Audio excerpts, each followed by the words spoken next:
There we go. She's doing all her bells and whistles and touching things and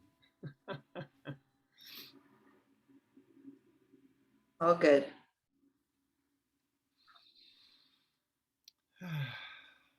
I'm hoping you're loving life, because I've been in the flow constantly for the last several weeks, and major projects are all falling together. Things are moving forward. A new secretary, virtual assistant showed up in California, and I've been collaborating with all kinds of amazing people. That's great. Yeah, I've been just busy constantly, so I need more flow. Well, you asked for it, right? Yep, that's right. And it seems that the universe seems to know what you're ready for, because when you get something, you have to be ready or you wouldn't receive it. So this is why you and I have the work we do on this planet. Yeah, it's a lot of work. So are we going to talk about, well, what did you want to, I know urine therapy was on the topic list. Yeah, there's the sacred water of life. There's that conversation. Nice. Are you Yeah. Are you on this journey? I am, yes. All right. I'm on the PP journey. Well, the PP conversation is worldwide. It's a broad subject, and it can be narrowed down to every drop is precious, or it can expand it out to a worldwide movement that's hitting tipping point day by day. Or we can talk about physical immortality, or we can talk about healing the biggies in the human condition, or we can tell jokes. I mean, whatever you feel like doing. I'm relaxed about it. So whatever direction you want to go is fine. Yeah, I just if you have questions, then I usually just sort of riff off of that, and it helps me sort of focus, on where to go. So okay. Yeah, whatever strikes the moment. So what do you feel would be good energy, a good message, and a good content that you and I can co-create right now to help humanity get through their tough times and to come back to their inner peace?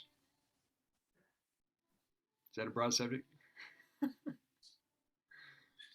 Yeah, well, there's so much now, and I feel very scattered in many different topics because everything's opening up at once.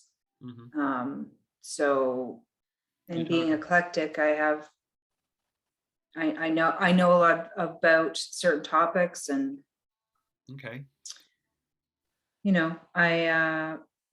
lately I've just actually been more quiet, or wanting to be a little more quiet or more inward. So it's February, long winter, and generally around this time things slow down a little, and you just want to sort of prep for spring. So I've been in that mode lately. A little more writing, more inward work, which really more people need to be doing. I see that quite lacking. The self-reflection, noticing your ego, noticing when you project, noticing what the emotion is giving you as a feedback, and not bringing drama into situations, and it's going to be even more important as we go forward, that people pick up their spiritual bootstraps and begin to learn some foundations.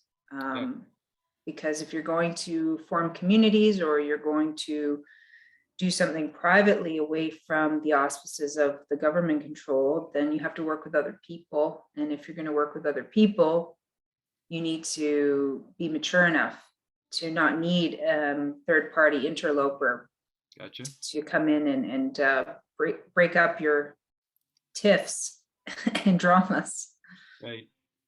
Well, I've seen this because I'm living in a retreat center in Boulder, Colorado. And I moved in because my housemate that I was sharing an apartment with had a breakdown because she believed what was on television was true. And out of nowhere says I couldn't bring my clients, I couldn't bring my friends, I couldn't bring any intimate friends. And I said goodbye. And I moved out and I moved into this retreat center with an acre backyard. And I've been on retreat for 2 years. Great. That's a brilliant way to do it. Yeah. And I'm going away this Sunday for a 4-day hot springs retreat to unplug and just slow everything down to where I can be still enough to make really good decisions about the direction of my work. Yeah, that needs to happen. I've gotten really good, and I think you might as well get really good at your energy management. So you don't I feel burnt out. Yeah. Yeah, I hit the burnout. I hit the wall with clients for sure. That was really hard for me to manage. So I had to cut that off and just recover. So that's what I've been doing since before Christmas. Yeah, breathing. A lot of that going on around here. So have you found Amanda again? Have you found you again? What's that? Have you found you again? Well, I always feel like I'm with me. It's just now that when the environment continues to change around me, now it's about where am I in this, and I just moved more so recently, new community, new people, new business model, all kinds of changes. So just adjusting and finding my footing in all those new ways of what am I doing? What is my work and what's the most important and what's all of that. Yes. And so are there core gal pals, guy pals, or close people in your inner circle there to love and support you? Yeah. I raised my child. She's 10. I have my partner. We're very similar and we share a lot together. I have a lot of close, friends that, they're there. My issue is that I actually don't want to have I don't know, I don't feel social, and so I have to honor that. Sometimes I feel very social and sometimes I don't. And I usually have to get clear in my own mind a lot of the time before I even express myself, not to jump ahead in my expressions, just my path and the way that my lessons and things. So you're not necessarily. Yeah, You're able to be in your raw experience. What's that? Are you able to be in your raw experience in the moment without writing a story about it? Rather than writing a story? Instead of writing a story about how you think or how you perceive what you're in the middle of experiencing and what's arising for you, versus people try to write stories and symbols and meaning to try to give it meaning versus just, okay, how's it feeling in your body and how does it register for you? Yeah, I mean, using your emotional barometer and owning what you feel. That's usually what I do. If I'm feeling a certain way, I just try to identify why or what it is. Sometimes it's just hormonal though, so I have to look at my physical health and adjust there. Okay, well, this helps a lot. By the way, I teach everybody do this 30 times a day because what seems to be happening for a lot of people is they're anxious, they're nervous, they're paralyzed, they're stuck, and they're basically in no movement. And when that's going on for anybody, you're not breathing because you can't access answers. Yeah, everything's in motion. Everything is constantly in motion. But if you're holding back and you're resisting what's going on with you, or stopping to judge it, then you're probably not breathing. Otherwise, you'd be relaxed, and the right answers and the right directions and the perfect words would show up. Even before doing anything or eating, I often will remind people before you're going to eat, take 3 really deep breaths, because if you're in fight or flight when you eat, you're going to damage your gut. and whole digestive system. So you want to tell your brain by deep breathing, you're safe, you're not running from a tiger, you're in rest and digest mode. And there's a feedback mechanism just with the breath work to tell the body you're safe and it's okay. Now you can digest, because if you're on edge, then your body wants to bring the blood to the muscles and not be with the gut and the digestive process.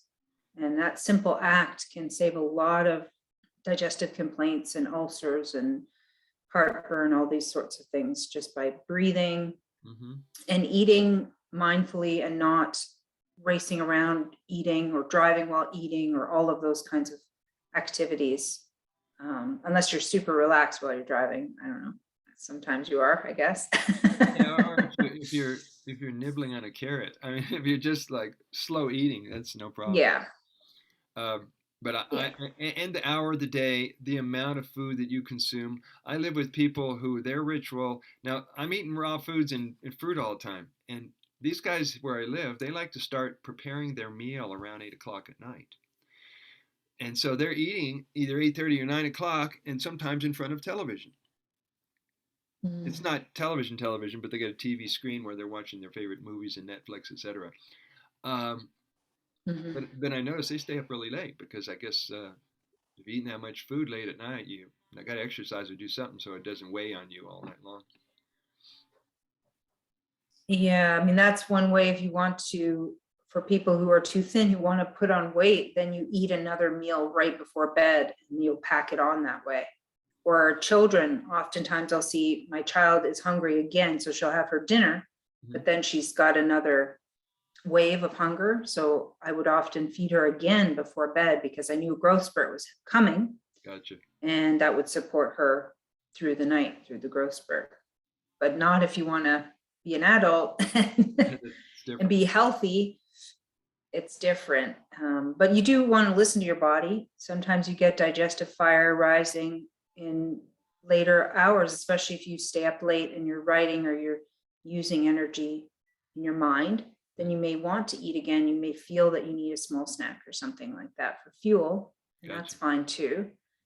But really you want to eat when you have digestive fire, when you actually feel hungry. Yeah. And a lot of cultures and a lot of traditions, they tend to make that when the sun's at its highest, like between noon and 2 o'clock.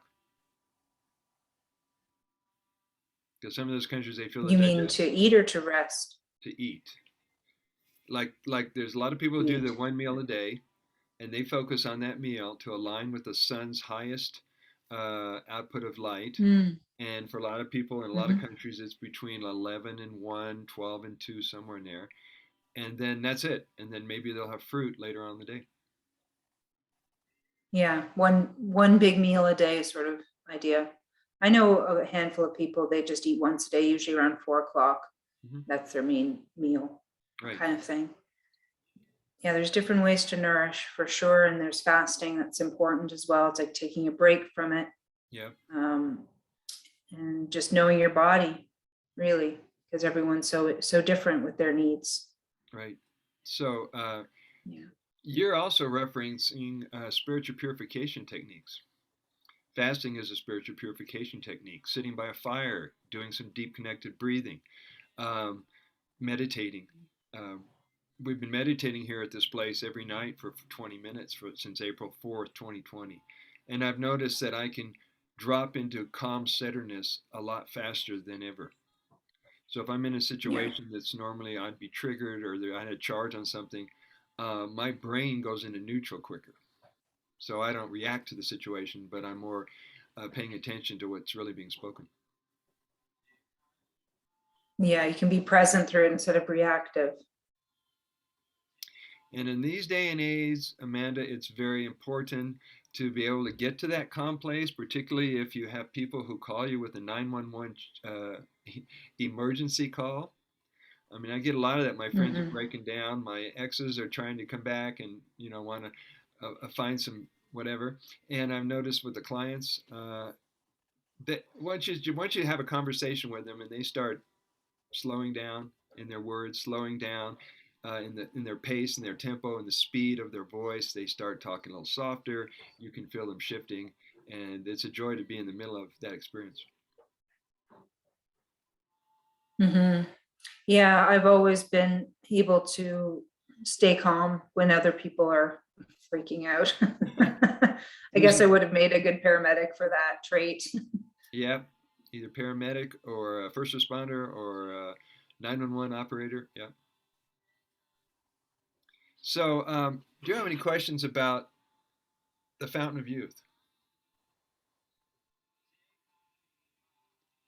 Well, or anything you'd like me to I'm so you've been doing urine therapy for a good long while? since 1994? Nice. I have, So how did you go get ahead. started in it, or how did you learn about it? I had two urine therapy books. One was my Bible, The Golden Fountain by Cohen Vanderkroon, and the other one was The Secrets of Youthing by Leonard Orr. And one gave me information I personally. remember Leonard Orr. Yeah. Yes, well, I'm about to revise, republish, and launch his 1994 classic, The Secrets of Youthing. We've got it at the publisher right now. He did a whole section on Shivambu, on urine therapy, and that's what spoke to me more than the Golden Fountain, because Leonard was a devotee of Babaji, which he claims is also Shiva, and I too am a devotee of Babaji. And so when Leonard told me that Babaji, aka Shiva, told him to tell me to drink my water, I didn't hesitate. I'm going, oh, it's a direct Mm. a suggestion from Babaji. So I started totally spiritually to try it. And then as the years went on, now my wife didn't have any interest in it. I was married 22 years. And Catherine thought it was my little hobby, go for it. And, that was it. I kept it to myself. But during that time, I had intestinal issues, I had prostate issues, I had whatever needed to be healed. And I worked on that over the years until I really got to a true understanding of what urine therapy can really do for the body. And then that moved me into 2017 when I discovered there was a huge social media buzz about urine therapy. And this book comes downloading, and the Healing Water from Within book got launched in 2018. Wow. Changed my whole life. So, I've been all over the place since then. wow. And do you use the aged urine as well? I use both. Uh, I prefer to call aged urine evolving urine, because the moment it's been collected after its Mm. filtration process and it comes out of the bladder, it's beginning already to evolve, get more stem cells, antibodies, nutrients. The power begins the moment you collect it. But how long you store it doesn't Hmm. define its nutritional peak, like a lot of water family around the world are trying to find what's the most nutritional peak. Should it be 6 months, 9 months, 3 months? I said it's all intuitive medicine. It's whenever you feel drawn to use that particular age, that's when you use it. So I use both. Yeah, I just collect it, and then sometimes it's a long ferment and sometimes it's short. So it's just to have it is good. Yeah. I haven't used it in my eyes yet. I was going to use the aged urine for eyesight. Have you had any experience with the eyes? Oh yeah, it works really well. Do you have an eye cup? Well, yes, I have. There's different kinds of eye cups that One that I have seals right access over to, the but iris, right over the eye. It's either glass or mhm, hard plastic. mhm. And that's what I use. And then you keep it open, you blink your eyes several times, and when you're done with it, and you've done both eyes, you just pour it over your eyeball. Yeah, And that's helped with actual eyesight, because people were telling me that it helped eyesight, with floaters, eyesight itself. cataract, night vision, uh, anything dealing with an eye issue. Yeah. Hmm. Yeah. So the best Yeah, way, I really like the enemas, using it as enemas.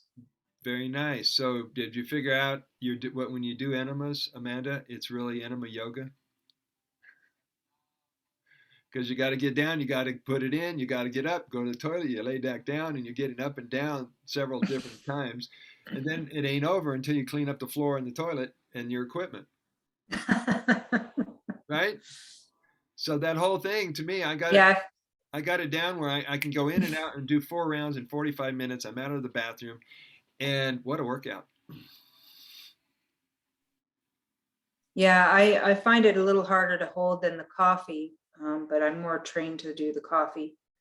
And sometimes I'll just do it fresh and just take a fresh urine and do it just for some extra energy for the day. Yeah. Yeah. And have you noticed what a So, difference it's made? The enemas, yeah, have you of noticed? course. Absolutely.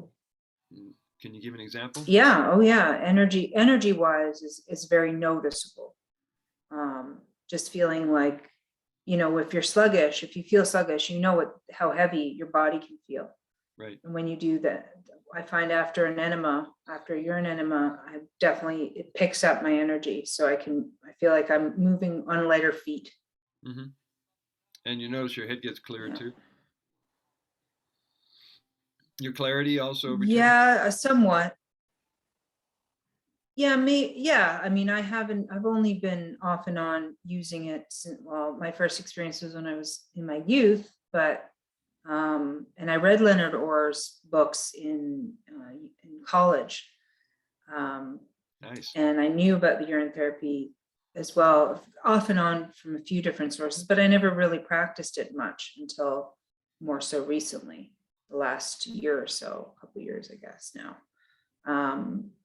And just the 2 ounces in the morning, sort of drinking, and occasional enemas. So nothing where I found sustained anything, because I probably have to do it every single day, I would assume. So, but I've had all kinds of people tell me they've been able to heal various things by using it topically, or, especially for wounds and cuts and all that, those poultices or liniments, applications, topical applications.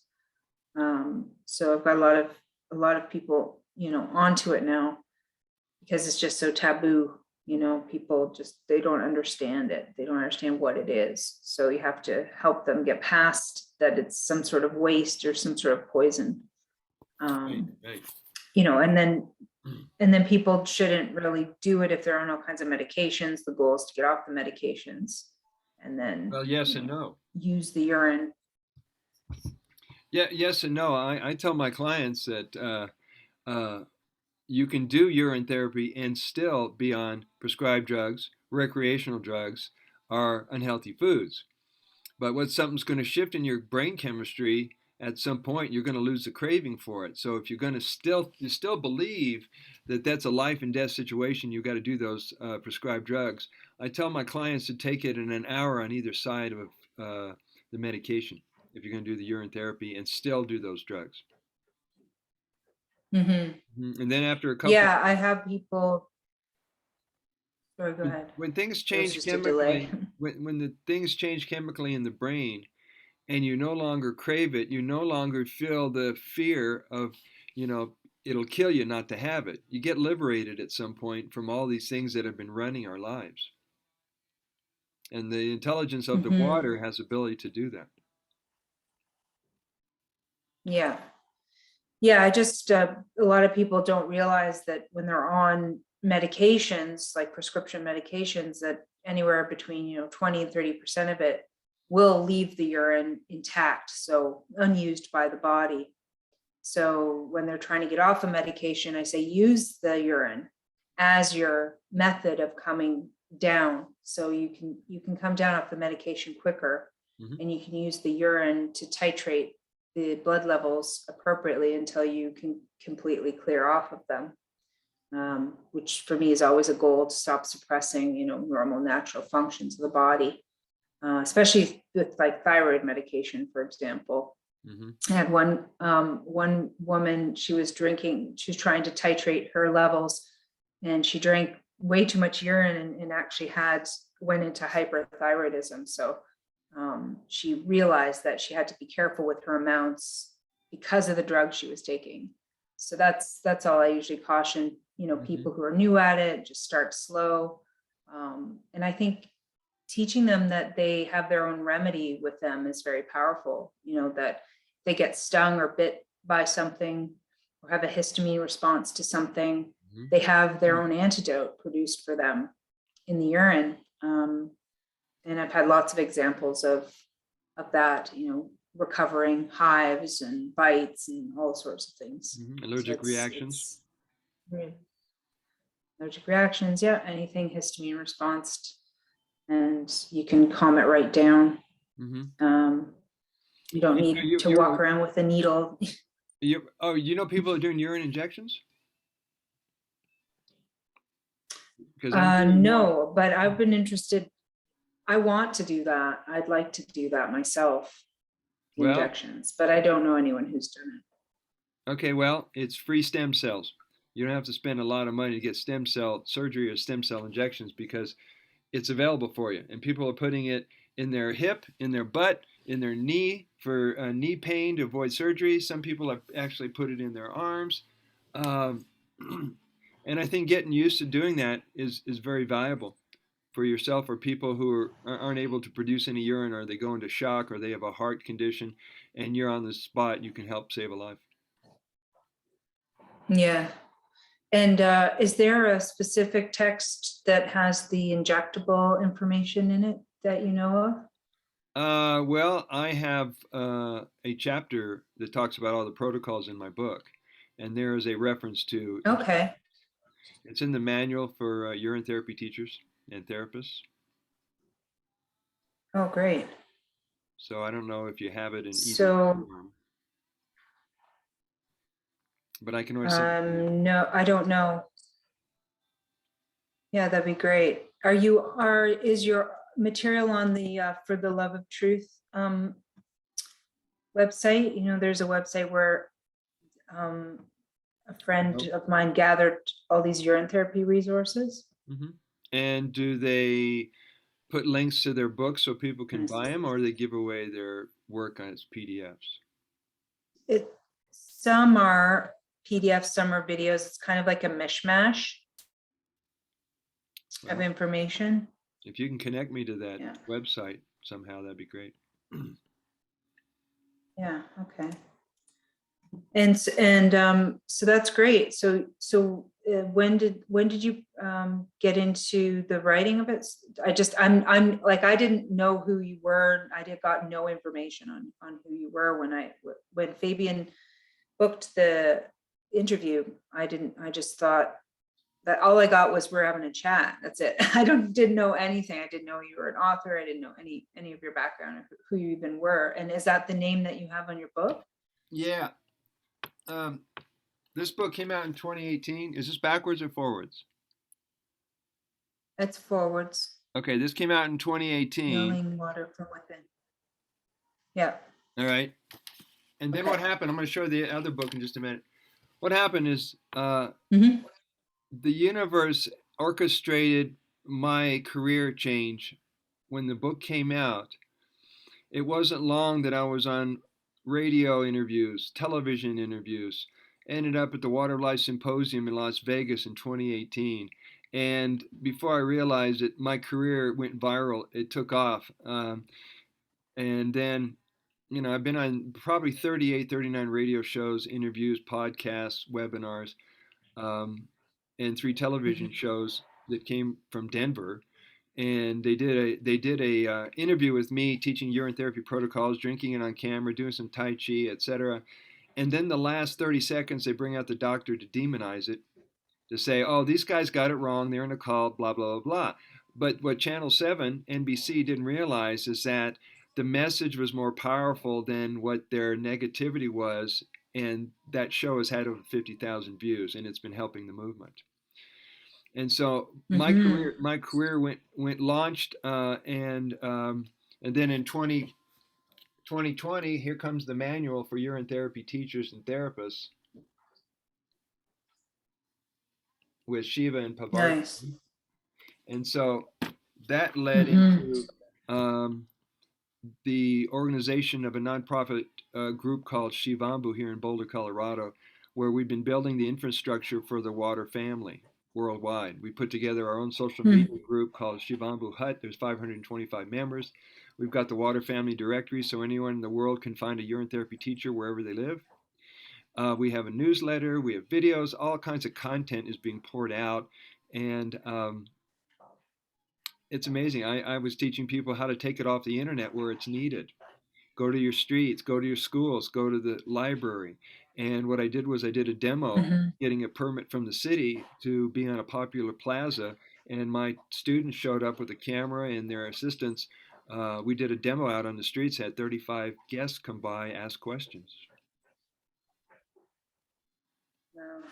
So this thing has shot Yeah, off. I have most of my family drinking their urine now. Nice, nice. I'm hearing more about families that are, well, you're getting closer as a family. So, Well, it's just my daughter had a really bad UTI, her only one, uh-huh. and we couldn't get it really under control very well. So what worked was doing the urine therapy for her, and it just ended it immediately. The next day she had fully recovered. So that's where I re-examined, you know, what this was from when I learned about it in my youth and so forth. So after that, I was like, okay, time to dive into that material and So start you practicing it. And I did it you practice. became a believer. You became a believer. Yeah. I mean, I already knew, like when I had scabies when I was 16, that's when I read the Indian information because nothing was working for my scabies. So I think I don't know, I was 17 or something like in there. And I did a urine therapy bath, and it got rid of it. So I figured out how powerful it was, but then it wasn't something I went into after I, like a lot of people, once they balance their condition, they're on to the next thing. They don't consider it. And at that time, I wasn't thinking about going into the healing arts. I was a visual artist and a writer. So I wasn't thinking like a healer. I wasn't thinking in that mode. Hmm. So all these things just came at the right time. Again, came around again. Yeah, and are you noticing there is divine order that happens in your life when these kind of things happen for you? You stop questioning anymore. Well, that's how I'm supposed to be. That's who I'm supposed to be. That's where I'm supposed to be, and you do your work brilliantly. Yeah, I've been really like that since in my youth, maybe because I've come back so many times and I saw through the veil when I was a child. So I just always knew I was being guided anyway. Like, Mhm. so I think it's hard for different people with different minds and different spleen centers and the Approach it. way their paradigm is for their growth, is different sometimes for different people. Right. So, Right. um, yeah, that's great. So then you have a sort of like a group there, and is it just in Colorado or has it spread elsewhere? Well, the one that we've got here. There's about 28 of them are my students. We've got like a large population in one city, and we were having meetups at the library. The library gave us use of a meeting room. We had meeting rooms that we could Mhm. rent out. Not we didn't have to pay, but it was reservation. And was what was so beautiful Mhm. about is the room that we got was called the El Dorado room, which means gold. And we were having talks about golden plasma water. We're going, oh, how perfect is that? And so we'd have 8 to 10 people that would come by every week. And then at some point we decided to not do those in the library, but we had meetings with our board of directors. We've got some amazing board of directors from here, from Chicago, from California, that are lending their wisdom and their experience of some of them 20, 30, 40, 50 years they've been doing urine therapy. So these are Mhm. some of my mentors and advisors, like Vijay and Indira Gupta here in Boulder. They've been doing urine therapy since 1984, and he started because of cigarette habits, and in 3 days he quit cigarette addiction. Mhm. And I've been really Yeah, it's enjoying helping people do that. I do. World Urine Therapy conference calls every 2 weeks. And that's a whole Mm. other conversation itself. But people have been coming forward and sharing what addictions they've been breaking. Hmm. And guys are willing to come out Yeah, that's very publicly on powerful. television, on a camera, in front of a large audience, say they had a pornography addiction, or they had masturbation addiction, or they had drug addiction, and they broke it because of their urine therapy practices. And I thought that opened up the door for any Hmm. addiction to be cleared.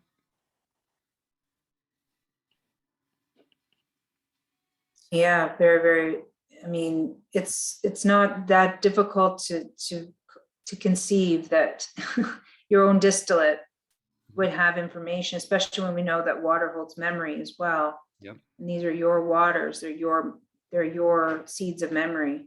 Hmm. And to have a feedback loop that's imbalance is, how you heal. If your body can't communicate with itself, then you have stagnation. And if you're Right. continually giving metabolic cues back into the system, and refueling it with basic progenitor cells, or Hmm. that's a stem cell, so it's a cell that can be utilized in whatever way the body needs in the moment, Hmm. then you have something very powerful at your fingertips, literally, for all sorts of applications. I mean, a lot of people, they care about how they look, they care about youthfulness, and I mean, There's that too. it's you want to talk about Leonard Orr, he talks about, your cellular age, but also your physical appearance, all those sorts of things. And urine, upon the skin Hmm. can heal all kinds of damage. And of course, it's from the inside out as well to reduce the physiological age of the body. Um, and it's extremely, extremely desirable, especially for people who, are having all kinds of disease states or even end stage disease. I mean, to have the ability to cure yourself from like death's, like the edge Oh. of death, by looping all of the day's urine, Hmm. that's extremely, it always shocks me when doctors and things, these sorts of medical professionals ignore something so powerful as that, even though they use it. That where does the plasma come from that they give in bags to people? It's coming from urine extracted. So I Exactly. mean, they Exactly. know that it's They know that's what we're helpful. using. We're using And ultra filtered blood plasma. yeah. So you might say we're blood drinkers. we're like vampires who like golden water or something like Oh that. my God. But we get it from ourselves. We don't need someone's neck or any of that stuff. But in Well, actuality, I mean, in a pinch. in a pinch, you can do that. Well, the first responders, when they're injecting plasma into the accident victims on the way to the hospital, well, we're getting the same plasma, but it's been filtered over 1 million times inside the kidneys, and so ours is more powerful than theirs. Mhm. And I know they know this stuff, Yeah. but since there's no profit in it and they don't want to lose their license or their lifestyle, they don't tell anybody. Hmm. Yeah, um, there's a lot out there to know. And it's basically, you have to do your own research. You have to dive in and you have to trust your inner direction to show you the way to your own balance and homeostasis. And you can't listen to these co-opted pimps, really, that have gone on purpose into schools to take themselves out of their deep knowing. Just the way the schools are designed to teach the doctor is to not trust their instinct and to just look at laboratory results or slides. Most of them don't even listen to the patient or look at the patient or touch the patient. Or connect. So they can't tune in. There's no way to have that nuancing. So they would find that they would just judge it. They wouldn't, most of them won't even look at the materials, which is unfortunate. Right. Because what's going to happen is the patients are going to figure out they don't need the doctor and leave the office. Yeah, exactly. Now, 2 weeks ago, our good friend and teacher Vijay Gupta ended up in hospital because he had a health challenge, and uh, he ends up at the hospital. And unbeknownst to the doctor who was doing all the testing and giving him all the injections out there, did not know that his wife was secretly sneaking urine into the hospital room and using her 6-month-old urine, massaging his body, feeding it to him. And he got out of there sooner than they realized, before they expected it. He got out of there, and then we moved him over to rehab. And the same thing, she'd come in, I'd go over there, I'd give him a urine foot massage, and he got lucid after a while, and they released him. Now he's home with his healthcare provider and a hospital bed. And urine is bringing him back. Yeah, the rubbing is very powerful, the urine rubbing. I met a woman who visited here from the UK, and she was very much into urine therapy, and as well her children. And she taught me about urine rubbing because I hadn't really gone there. I was doing some ingestion, but not the rubbing. Right. And she healed her own cancer, her breast cancer, through urine rubbing. And it basically dissolved the tumor material. Oh, nice. Aged urine rubbing. Yeah. Very powerful. So I know we're coming to 16 minutes after the hour, but there's something that, since you touched on Leonard Orr, and since I'm about to release his book here, I think we owe it to the viewers to talk about the subject of physical immortality. Because of all the many things we've been lied to about the nature of reality, thanks to religion and thanks to mind control and manipulation of whoever on this planet, they all but erased from texts and spiritual scriptures in the Bible the fact that people lived for tens of thousands of years. And there are more and more conversations and more immortals that are showing up, reminding people that death is a construct. The same with time and suffering. It's all a construct and a program. And a lot of people have woken up out of that and have realized they can regenerate their body. You can have eternal life, and you can basically have a quality of life unheard of, because you're not even having death in your mind or your unconscious, and you're also eliminating all self-destructive tendencies. So that's the I haven't read his material for like 20 years. And it's funny because when I first read it, I was very fascinated by it. And then at some point, part of my mind just dismissed it. And there was a bunch of controversy, obviously, because he died. So they were, there was a lot of mixed feelings about what his teachings were. But that doesn't mean that the principles are not sound, or that this wasn't the historical truth of who we were and what our capabilities were. Yeah. Obviously, there's been a lot of change. We know that if we believe any part of Bible scripture historically, for any historical reference, we know that ages of a lot of these people were into the hundreds and hundreds of years. So we have to start to question that, and there are people on this earth that are quite old. I can't remember what the oldest living human is right now. Isn't that a guy in the Andes or Chile or somewhere that's over 200? Yeah, I think that's right. I mean, because just over 200. I don't know if I want to. I have another philosophy where I kind of want to get out of here, but you can have it either way. Personally, you can go either way, but The choice has to be based on, are you enjoying your life? Are you feeling Yeah. purposeful? Are you feeling passion? Are you feeling lit up?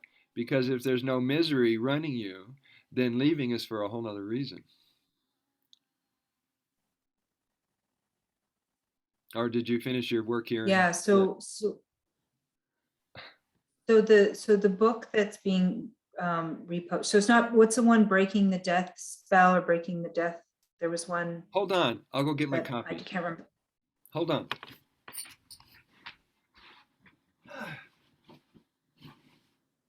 Boink. Boink. Oh God, if anyone was into Leonard Orr, I sure was.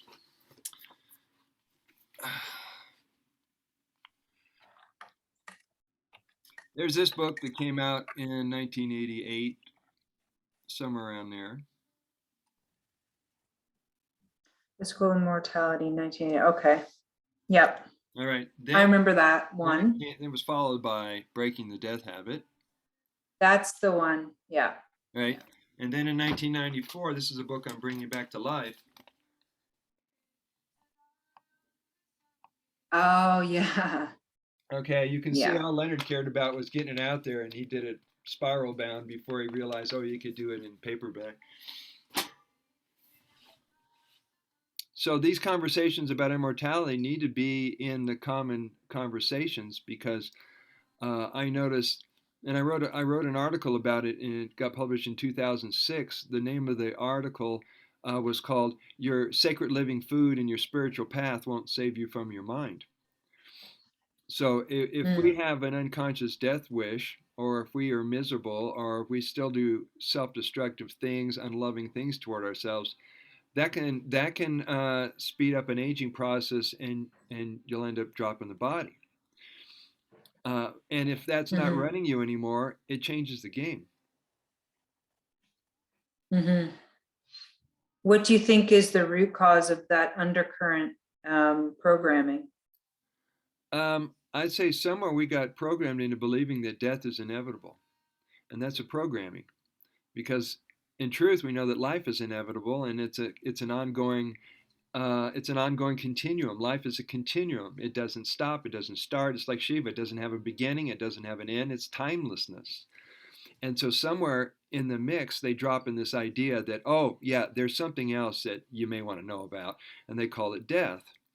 Uh, and so that got built into spiritual or religious teaching. It got built into medical teaching. It got built into the fabric of humanity. And a lot of people are questioning it right now.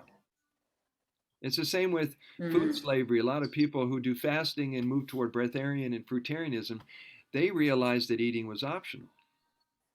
That it wasn't the defining, Mm-hmm. it Yes. wasn't the definition of whether you're going to live or not, based on whether you ate or not. So when we talk about Mm-hmm. physical Yeah, mortality, that's. it's the same thing. Mm-hmm. Your life So urges. their fundamental beliefs. Sorry, It's okay. just the delay. I'm so the belief, but it's not just a single belief. There's an energy. There's a mass belief There, energy right. There's a around mass that belief, and you die because some people actually say that the death urge has a life urge.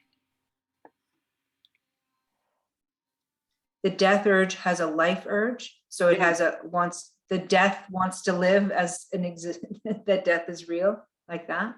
Well, you could say that, but if it's still running you, and you still have the idea that dying will take you to a higher place and it'll liberate you from your suffering, then there's no Mm, point in giving life all you got.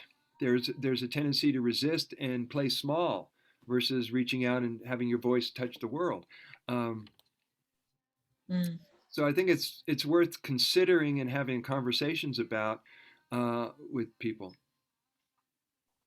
And mm-hmm. and Leonard Yeah, and sorry, Leonard go and ahead. Sandra And started Leonard. planning. Leonard Orr and Sandra Ray and a lot of the original rebirthers started planting the seed of physical mortality 40 years ago, and it's taken 40 years to build momentum. Yeah, I remember when I read Rebirthing in the New Age, um, I did it. I wanted to, well, ideally I wanted to go to a proper rebirth, Mm-hmm. but I was young and I didn't have the wherewithal. I was still in high school. So I took myself into my parents' tub and locked the door, and I rebirthed myself. I just refused to get out of the water until it happened. Mm-hmm. And I think I was in there for about 6 hours or something like that. And it was cold water. I would sometimes put a little heat into it. Mm-hmm. And I would try to go under, fully submerged, obviously, as much as I could. And I did. I had a memory of my birth. It came to me. I I released all kinds of pain. I had all sorts of other mystical feelings and memories, and after that, my dreams were different, and I started to remember a lot of my past lives and things that it's hard to describe, but they have a feeling to them that's very comforting, or there's something about it that it's you, or know it's of you. And I know that it accelerated my own spiritual, knowledge and opening and awareness from doing that. And that was a very important lesson for me. Just that release, just that trauma release alone. Yeah, I mean But I never really did much beyond that. Yeah. okay. Well, I still have private and groups here in Boulder who get together and do rebirthing. We've got one tomorrow Saturday night. Yeah, find a That's breath worker. wonderful. Find a breath worker. Find a breath worker. Become a breath worker. Fly me to Canada, and whatever it takes, because you've got to have these connections to the elements in order to clear your mind and clear your energy and clear your emotions. And breath and fire and movement and massage Water. and chanting and mantras. These are all powerful spiritual tools that you can use anytime when your mind's not participating with you. When your mind's not on your side and it's running crazy, just sit by a fire for a couple hours. The simple things. Yeah, go to the elements. Go to the elements.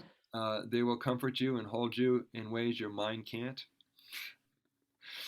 and then you'll get your head on straight again. I like to do different sorts of incantations, to get myself right and protect my energy and lift myself.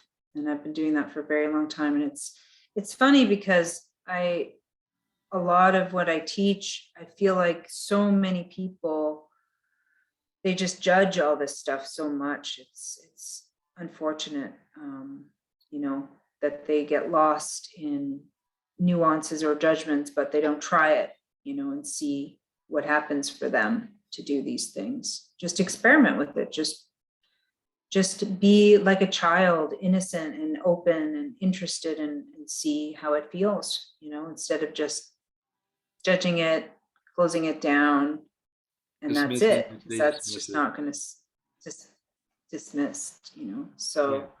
So you can Yeah. you can manifest the people who will give you what you want now, and the people who trust your word, because those are the people you really want to work with.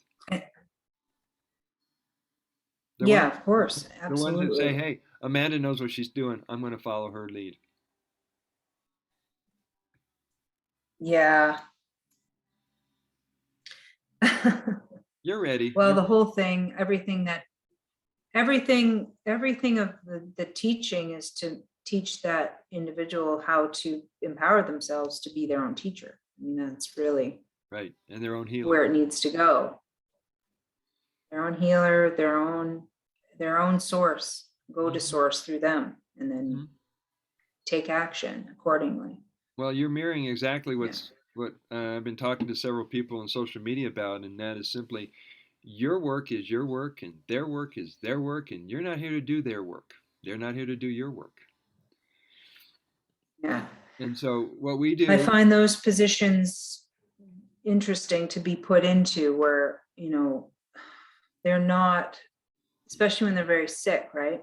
sure, They're calling in for a rescue. So they've put themselves in the victimhood space, and now they need a rescue because of that. So it can perpetuate the cycle. right. And they think they need the rescue. Mm-hmm. Okay, Yeah. what is this here? I'm getting something that's popped on the screen. So it just so you know, it's 4:30, whatever that means. Oh, yes. So what I would be interested to just, if you could, whatever links or whatever information, so people can find the book and your center, and when also is the Leonard Orr book going to be republished? Okay, hold on a second. BROTHERSAGE.com. There's my website. And our nonprofit faith-based organization is called Shivambu, the old traditional Hindu spelling. That's that right there. So Mm-hmm. right now, the publisher has got the manuscript, and he had to spend the last 2 or 3 weeks formatting everything so he meets the requirements of Amazon Kindle. He's got the cover picture, he's got the back page, he's got everything, all the endorsements, everything. So it's just a matter of me being patient while he gets it all figured out, and then I mean he could publish it tonight or tomorrow. We could launch it. And I was hoping for a magical Okay. number. I was hoping for a magical number. I thought the book was going to be born on 1-2-2-2, and then I thought it'd be 2-2-2-2. Now it looks really promising. It might be born on 2-22-22, and the cost of the book is going to be sold for 22-22.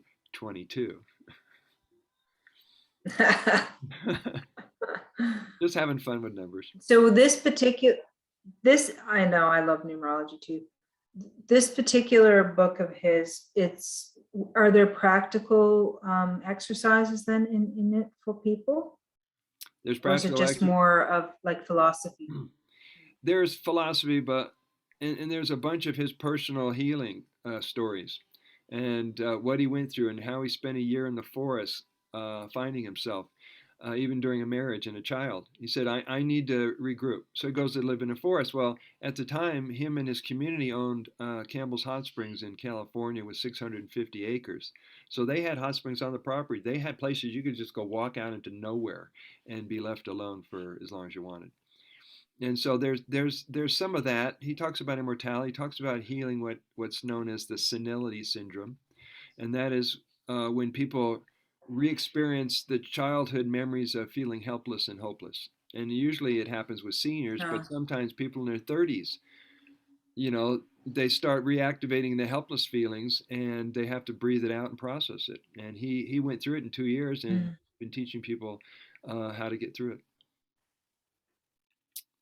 And he has a whole chapter on urine therapy and Shivambu and his air fast. There's a lot of valuable stuff that's not really taught a lot in the public. That's why I love bringing it back to life.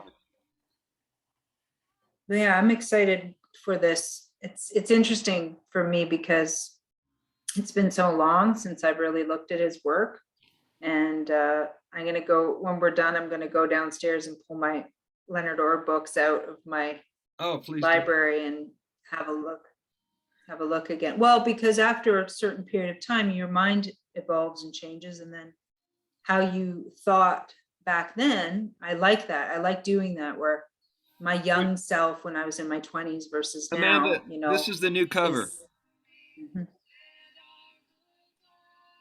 The secrets of youthing. Okay, nice. So we got Youth, who's eating fruit out at the beach. And so that's going to be the new cover. And there was a popular fruitarian,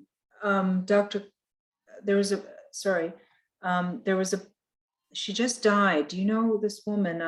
I don't have it in front of me. Was it Steph Young? I can't remember her name now. I just found out she died.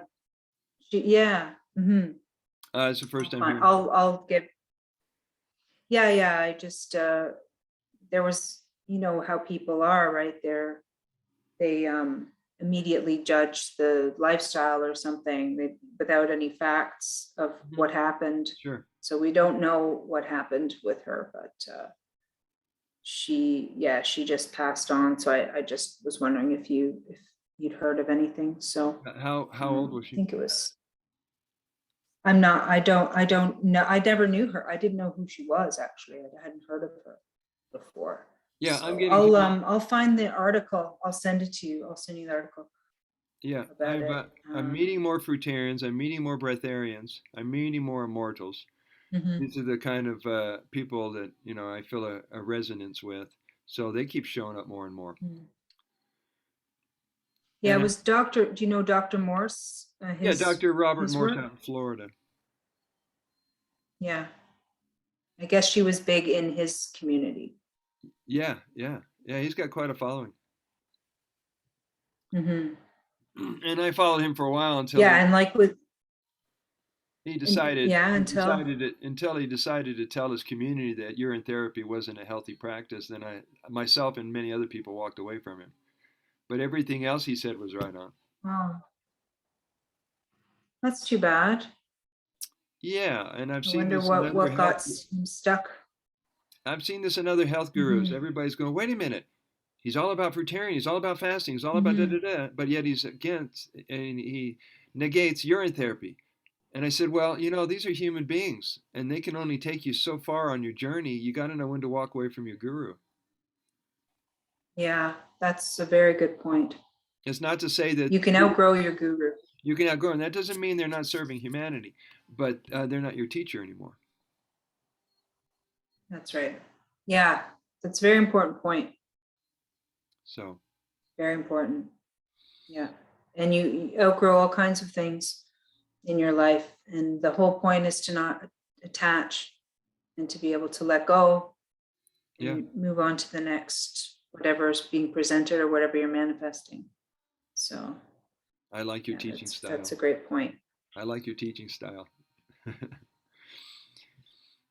Well, it's got to be authentic. And if somebody says to me, you know, you might want to look into this, and even if I have something that comes up inside of me, Mm-hmm. programming or something, and says, oh, that's blah, blah, or I looked at that one time, so I dismiss, you know, I catch myself doing that more. Like if that happens, I'm like, oh, that means you're going to go look at that because you had a thing come up trying to stop you, which is ego, which means you have to go now and do that. yeah, and see where it can take you. I even do that now if I judge. So as my own discipline, like say I'm looking at something on Instagram, for example, and because I love making soap. I love making cold processed soap. Nice. I have a lot of different channels that I follow.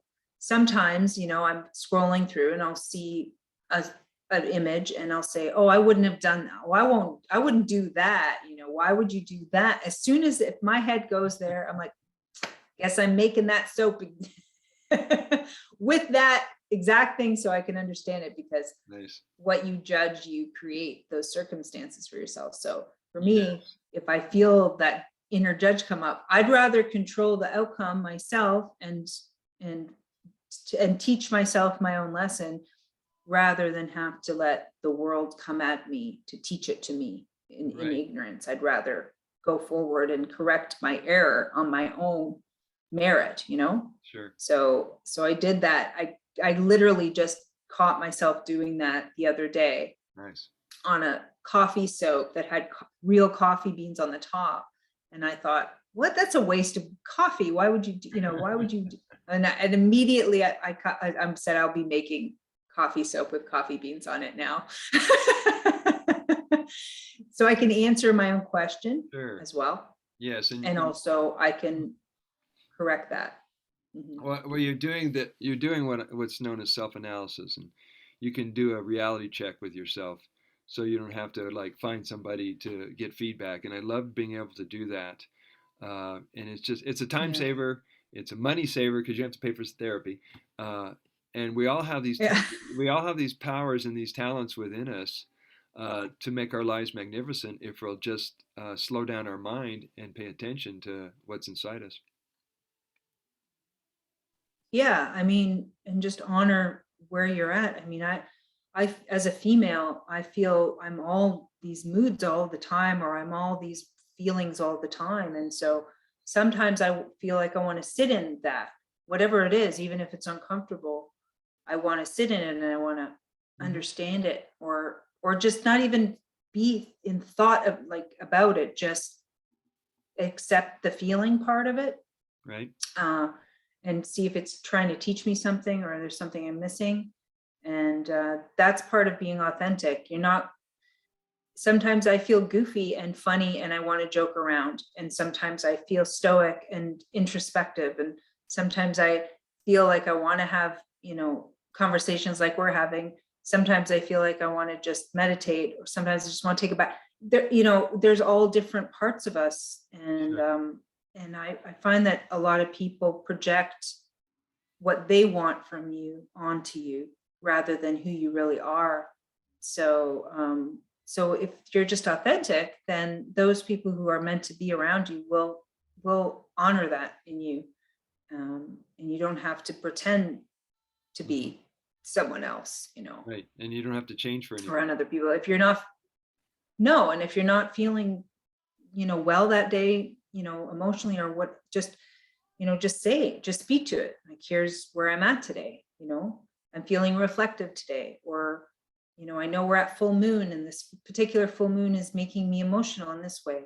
I just want you to know that. And, Yeah. that sort of communication, Yep. and, just, it's okay to be that. It's all right to feel that, even if it's uncomfortable. And a lot of people, that's where the addictions tend to come in, Hmm. um, is that we're trying to run from that uncomfortable sensation rather than own it and feel it and be okay with the fact that it's there, it's here right now. Right. Because that's really the way through it. Well, it's Matt Kahn who says, "Love whatever arises,"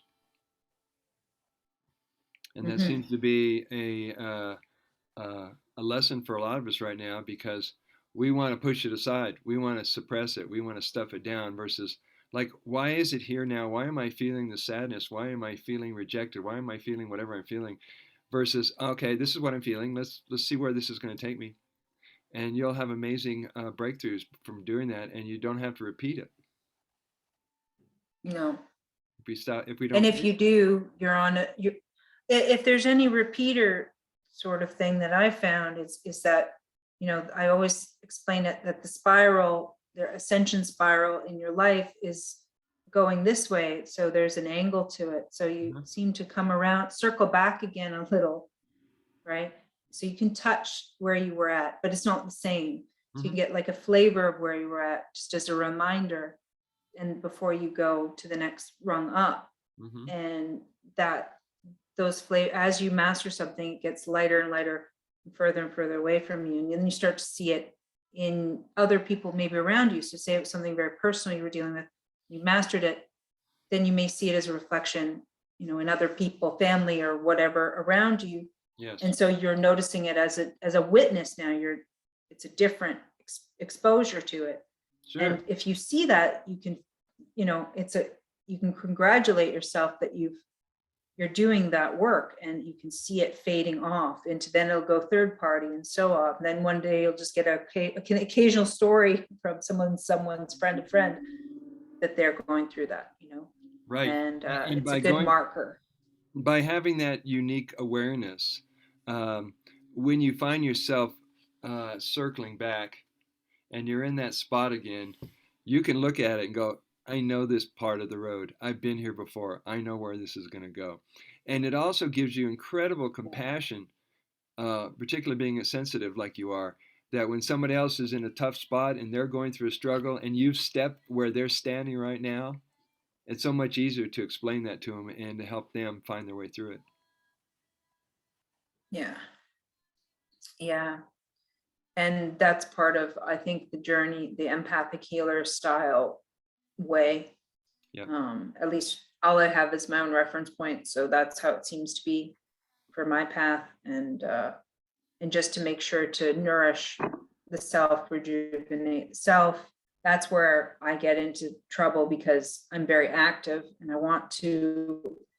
always want to do things, make things, produce things, create things. That's the driving force inside of me. But then it's not always practical for me to do it for the other needs, the emotional needs, the divine feminine, the softness, the stopping, the releasing, all of that. And the way the world has been, created is to just keep everything always in this linear forward motion all the time, like push, push, push, push, So keep producing, have you found a way that you can put your doingness on pause and Amanda can practice being? Are you able to set aside well, all the doingness yeah, and enjoy being? yeah, it's nature for me. I mean, I have a forest, so I can go into my forest and just, that's all. I'm just in the forest. That's it. I'm looking at trees. I'm talking to trees. I'm picking up branches. I'm identifying things maybe or not, doesn't matter. Or I'm just sitting and looking across the clearing, and just breathing, exactly, just You're stop. you're And present for with me, yeah, and it's very rejuvenating to do that. I find it's, even in the winter, it doesn't matter. I go out in the winter. me too. I just get the snowshoes on if I need to and just go out there. But it's, for me, I feel better when I can go out to the plants. That's usually the path for me. Even just touching a tree, you don't even need to have your boots off to ground. You can just literally touch trees and you'll ground through the touching. And a lot of people don't ground their bodies as well. So I find if it's all up here, frenetic, go and ground yourself. Physically go ground yourself and you'll. This helps. It does. Yeah. You can't really get away with it where I live very well, but. Well, if you're doing Wim Hof breath work, you can walk out barefoot in the snow and you can sit in swimsuit in the snow, but that's not for everybody. I teach everybody. I've been a reflexologist and a foot massage master for 42 years, so I'm always talking feet to people. You got to get barefoot. I don't care what time. Now, I got in the habit of living in Colorado of getting up right as the sunrise and going out and taking out the trash barefoot, no matter if there's snow on the ground, ice on the ground. I would just get into this place where I didn't register that there was a danger or that it was cold. And I'd go to the dumpster, come on back, and somewhere along the way, by the time I get in the apartment, I realized my feet are cold. But I was able to just like get the contrast. I love the contrast. Mm-hmm. Warm and cold. I like that feeling too. I've only in my adult years have I more enjoyed that, that contrast feeling, coming in from the cold and sort of warming up by the fire, that feeling. Yeah. And just, getting to that place of just honoring your moment to moment and feeling satisfied with gratitude where you're at. And yeah, I know that for at least where I'm at, there's something I wish I could have gone to Anarchapulco with a lot of my friends. I feel kind of cooped up. Mm-hmm. And I know that, and I know I have to find a way. I don't know. I need that picture of that Leonard Orb book. I need to be in that chair by the beach. With the fruit. Well, when the book comes Yes. out, I'll contact you if you want a signed copy or a PDF, or if you want to buy it and support Amazon. Either case, I know the rebirthers and all the people who've been following Leonard for the last 40 years may want a copy of it because they already know. I've been putting out I learned when I sold all my other books is to sell the sizzle and the buzz and the excitement before the book's ever launched. So it's starting to grow out there on Mm. social media.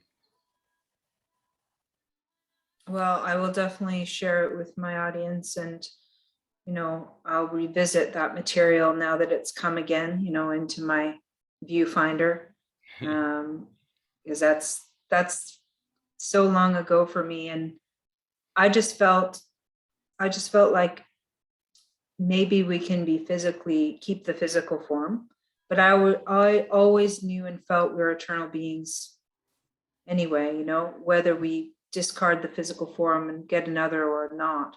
I just always knew that inside of myself. But longevity and tools for longevity are something that my business partner he's very interested in. And so I've been doing a little bit of research on that again. So I'll come full circle on that material. And thank you for doing this work as well, because it is important material. And I don't know really of any other author or guru who did such work like this. Did he have a guru or inspiration, or was this something that just came through him? Did Leonard have a guru? Was that the question? His guru was Babaji. Well, I mean, yes, but I mean, so Babaji was the one who focused on immortality then? That's his guru, who was 9,600 years old at the time. Babaji. There still may be, there was an immortality community in Scottsdale where these two men and a woman called CBJ, they were teaching physical mortality as a result of studying with Leonard. And several people started teaching it as well around the world. Sandra and her husband Marcus have been teaching it for 30, 40 years. And who's ever left of the original rebirthing groups, the certified rebirthers, the guys who are beginners, many of them are still discussing immortality. Wow. There's also some rumors going around, since Leonard was very, very close to Babaji. I mean, if you go to the guru and the guru shaves your head, that's endearing. So he was at Babaji's feet and in his ashram a lot. And so the rumors going around that Leonard's back already. He may be. He's reincarnated back already. He could have reincarnated, or he could have walked into somebody who was not able to take care of the body, and he flipped it, and who knows what these masters are able of doing. But when Babaji supposedly dropped his body in 1984, people go, "Oh, isn't that terrible? The immortal master is gone." Right? 9 months later, he's seen in Australia. I mean, these guys are behind the scenes working at fifth to 15th dimension. I mean, this is a Layla. This is a whole play to them. They can do whatever they want with this physical form. For us to understand it. Yeah, I remember reading the. Go ahead. I remember reading the book series, The Ascended Masters of the Far East. Life and Teaching. And how they would, the Life and Teachings. And how they would manifest themselves at will, in different locations, or be able to create sort of like a light bridge between mountaintops and just stay up in the mountains and live up there. They didn't need to come into down here. Right, and they manifested food. They manifested food out of pure intent. They manifested clothing and gold and all kinds of stuff to teach us that we could do that. In that book. Very, very interesting series. Yeah. Yeah, I still have my copy, and I pull it out every day. It's right next to A Course in Miracles, right there. Yeah, the books that are books that are eternal, like the I Am Teachings and the Course in Miracles and the Life and Teachings of the Masters. These are eternal truths that you can open up the book in 2022 and still get the perfect message for you. Yeah, I did Course in Miracles. I think I was still in I just finished university at that point. I was doing a lot of hands-on healing back then, a lot of Reiki training and other types of energy healing modalities. So it all kind of lined up for me with that material to take one each day. And ask the Laura. questions, ponder the information each day, and do it. It worked with my schedule lifestyle at the time. So yeah, all of these are tools to get to that essence and that knowledge that we all carry, and get out of this density, whatever is why we've descended in this way. There must be some rational reason. I always say that becoming a master means you have to swing the pendulum. Mm-hmm. You have to know the whole spectrum to master something. So that means the shadow part as well as the light part. And until you can come through the eye of the needle into the trifecta, into the trinity of it, and then you've mastered it onto the next thing. So perhaps en masse, we needed to go through this darkness, or see what we're projecting, of ourselves, of our minds, and clear it up, clean it up. If Leonard was with us today, This is great. Leonard, if he was with us today, he would basically say that the millions of people that are dropping off the planet right now, that are dropping their body right now, are getting their wish.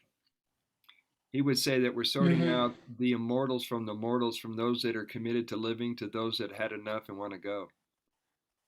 He said it's a great purification going on. It's not so much karmic, and it's not so much victim.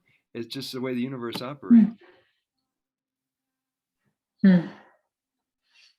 So just a great clearing up of something before a next epoch, because clearly there's change. Clearly things are moving forward in a different way. So yeah, and there's a cycle that takes place every 10,000 years on the planet, where a planet implodes on itself. It has to rebuild the infrastructure. The civilization has to start over, and we may be at that pivotal point right now.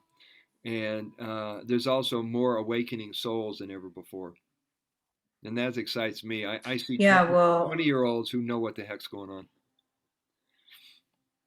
Yeah, I mean, my daughter's 10. She knows what's happening, so it's definitely different. That's hopeful. Yeah, we're gonna make it. Well, this has been great. We're gonna make it. I think so. Yep. Yep. There's a lot to do, and we're getting ready for it. And I feel like I've been getting ready for my life, but here we are. Everything you and I went through to get to this moment has prepared us for our work from this moment on. So roll up your sleeves. We got major work to do. Oh yeah. Hence the trying to center and take time for myself and get to that place again. So then when the next wave comes, I'm ready for that. So yes, it's all perfect how it's supposed to be. And including, I have to remind myself of that a lot. Including the time of you being a monk and hibernating in your cave, to you going, I'm full steam ready for the public, and you go in the other direction, but you always maintain the balance. Because I noticed when I went to the hot springs 2 months ago, I was checking out, I got everything back in my car, I decided to turn on the Wi-Fi in my phone that was in the car, and before I realized it, I had 3 consultations in about 45 minutes, and I never left the parking lot. I'm going, okay, I had my time off, let's go to work. I know, it just comes. Yeah, but you also have time for you, and you need to remember to give time to nurture, love, and acknowledge you, so you won't lose your innocence. Yeah. So very, very important. I'm gonna give you exactly. Give me a hug. Let's do a hug. You what? A hug. Oh, you're frozen on the screen for me, so. No way. I'm giving big hug. It's okay, I can see you now. So, Amanda, when I get a chance, this is my first chance to leave the property. When I get a chance, I'll upload this and send you the link to it. Thank you. Yeah, I'll download it and then upload it and publish it and send you the link. Okay. Okay, and then if there's anything you want. It was nice to. If you'd be so kind as to send me whatever link. Send me any kind of links or descriptions you want put in the description area so I can include it to support you and your work. Sure. Okay. Yeah, I will absolutely do that. Thank you. Yeah, it's fascinating, to have these memories come again for me. So I appreciate that, and I'm glad to learn about you and to know your work now. And I'll look forward to that publishing, and I will share your website and links as well with others so they can learn about this as well. So Yeah, thank you. I thank you. appreciate you. May you be blessed on your journey, and I know our paths will cross again. Sounds wonderful. Thank you, brother. You're welcome. I love you. I'm gonna end our exciting moments. They don't end. Bye for now.